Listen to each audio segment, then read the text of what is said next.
नहमदुहु व नुसल्ली अला रसूलिहिल करीम अम्मा बाद फ़ाऊज़ु बिल्लाहि मिनश्शैतानिर रजीम बिस्मिल्लाहिर्रहमानिर्रहीम।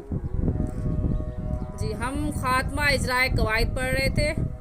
आज हम इसका बकिया हिस्सा पढ़ेंगे कायदा नंबर 3 से। कायदा नंबर 3 से तो जैसा कि मैं अपनी पिछली वीडियो में भी बता चुकी हूँ कि इस तख्ती में हमारा कायदा नूरानी कायदा अल्हम्दुलिल्लाह मुकम्मल हो जाएगा और इस नूरानी कायदे का हम इस आखिरी तख्ती में मश्क करेंगे। कुछ नए कायदे पढ़ेंगे और जो पढ़ चुके हैं उनका इजरा करेंगे कि आया हमें वो अच्छे से याद हो भी गए या नहीं, क्योंकि इन तमाम कवायद का ताल्लुक़ कुरान पाक की हर आयत के साथ है। ये हमें याद होंगे तो हमें पता होगा कि हमें कुरान पाक को कैसे पढ़ना है, कहाँ लफ्ज़ मोटा करना है, कहाँ बारीक करना है, कहाँ पर हमें गुन्ना करना है, किस जगह पर हमें गुन्ना नहीं करना है और किस जगह पर हमें वक्फ़ करना है और कौन सी ऐसी जगह है जहाँ पर हमें वक्फ़ नहीं करना। तो ये तमाम बातें आपको जब मालूम होगी जब आप इन कवायद को अच्छे से याद कर लेंगी।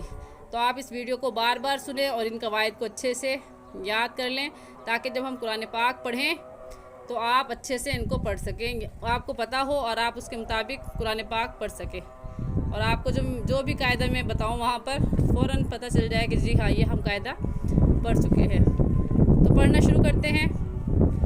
अऊज़ु बिल्लाहि मिनश्शैतानिर रजीम बिस्मिल्लाहिर रहमानिर रहीम। कायदा नंबर 3 है कि बा से पहले नून साकिन या तनवीन। नून साकिन का भी बता चुकी हूँ कि मुड़ी हुई अलामत को सुकून और जज़म दोनों कहते हैं, दोनों नाम हैं इसके। तो उस मुड़ी हुई अलामत को जज़म कहते हैं या साकिन कहते हैं। तो नून के ऊपर अगर वो सुकून आ जाए या तनवीन आ जाए, तनवीन 2 ज़बर 2 ज़ेर और 2 पेश को तनवीन कहते हैं। तो अगर बा से पहले नून साकिन हो या तनवीन हो तो ये दोनों मीम बन जाते हैं। जैसे मीम बादी में बा से पहले नून साकिन आ गया, इसलिए ये दोनों मीम बन गए और इन पर गुन्ना भी करेंगे। और मिन बादी नहीं कहेंगे बल्कि मीम बादी। ऐसे ही दूसरी मिसाल लनस्फाम, तनवीन की मिसाल क्या है? लनस्फाम बिन नासगिया। यहाँ पर भी बा बिन नासगिया की बा से पहले तनवीन आ गई है तो ये भी मीम बन जाएंगे दोनों और इन पर गुन्ना भी करेंगे। और ऐसे पढ़ेंगे लनस्फाम, आम पढ़ेंगे, अन नहीं पढ़ेंगे। ऐसे पढ़ेंगे लनस्फाम बिन नासगिया, लनस्फाम बिन नासगिया। कायदा नंबर 4 कि मीम साकिन के बाद बा या मीम हो, मीम साकिन के बाद बा या मीम हो तो मीम साकिन पर गुन्ना होगा। जैसे लहुम्मा, लहुम्मा। तो यहाँ पर मीम साकिन के बाद क्या आ गया?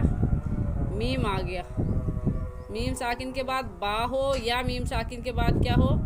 मीम आ जाए। तो यहाँ पर मिसाल है कि मीम साकिन के बाद मीम आ जाए तो उस पर भी क्या होगा?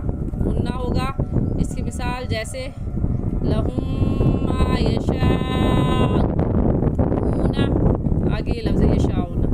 तो इस लहुम पर हम गुन्ना क्यों करेंगे? क्योंकि मीम साकिन के बाद क्या आ गया? मीम आ गया। ऐसे ही मीम साकिन के बाद बा आ जाए तो वहाँ पर भी गुन्ना होगा। इसकी मिसाल जैसे सूरह फील की आयत है तरमीहिम बिहिजारतिम, तरमीहिम पर हमने क्यों गुन्ना किया? क्योंकि मीम साकिन के बाद बा आ गया। कुरान पाक खोल कर सूरह फील की आखिरी आयत देखें, आखिर से पहले वाली आयत तरमीहिम बिहिजारतिम। तो तरमीहिम पर हम गुन्ना क्यों कर रहे हैं? क्योंकि मीम साकिन के बाद बा आ जाए तो वहाँ पर गुन्ना होता है। तो ऐसे पढ़ेंगे तरमीहिम बिहिजारतिम मिन सिज्जील। कायदा नंबर 5 कि लफ्ज़ अल्लाह के लाम से पहले ज़ेर हो तो लाम बारीक होगा। जैसे बिस्मिल्लाही, लफ्ज़ अल्लाह के लाम से पहले, लफ्ज़ अल्लाह के लाम से पहले मीम है, पहला लफ्ज़, और उस मीम के नीचे क्या है? ज़ेर है।